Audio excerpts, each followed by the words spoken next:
কেউ বুক চাপড়াচ্ছেন, আবার কেউ মাথায় হাত দিয়ে মাতম করছেন। তাদের মাতমে পুরো মাজার এলাকা প্রকম্পিত। শনিবার ইমাম হুসাইন রাদিয়াল্লাহু আনহুর মাজার প্রাঙ্গণে লাখ লাখ শিয়া মুসলিম উপস্থিত হন। প্রতি বছরের মতন এবারও আরবাইন উপলক্ষে শিয়া মুসলিমরা পায়ে হেঁটে হাজির হন, যা শিয়া মুসলিম সম্প্রদায়ের ঐক্যের প্রতীক। হযরত মুহাম্মদ সাল্লাল্লাহু আলাইহি সাল্লামের নাতি ইমাম হুসাইনের কারবালায় শাহাদাত বরণ করার ৪০ দিন পর আরবাইন অনুষ্ঠিত হয়। কারবালার যুদ্ধে ইমাম হুসাইন ও তার ৭২ জন সঙ্গী শহীদ হন। এই দিনে নবী পরিবারের ভক্তরা কারবালায় ইমাম হুসেনের মাজার জিয়ারত করতে যান। প্রতি বছরের মতো এবারও বিভিন্ন দেশ থেকে ৩০ লাখের বেশি মানুষ কারবালায় জড়ো হন। অনেকেই পায়ে হেঁটে নাজাফ থেকে কারবালা পর্যন্ত দীর্ঘ পথ অতিক্রম করেছেন।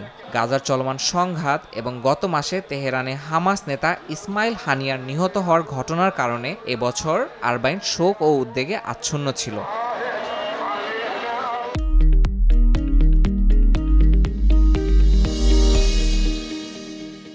উপস্থিত মানুষজনের সেবা দিতে হাজার হাজার স্বেচ্ছাসেবক এতে অংশ নেন। বাগদাদ থেকে কারবালার পথে প্রায় ১১৩ কিলোমিটার রাস্তা জুড়ে স্বেচ্ছাসেবকেরা পানি, খাবার ও বিশ্রামের জন্য আশ্রয়কেন্দ্রের ব্যবস্থা করেন। এছাড়া গুরুত্বপূর্ণ স্থানে মোতায়েন করা হয় নিরাপত্তা বাহিনীর সদস্যদের।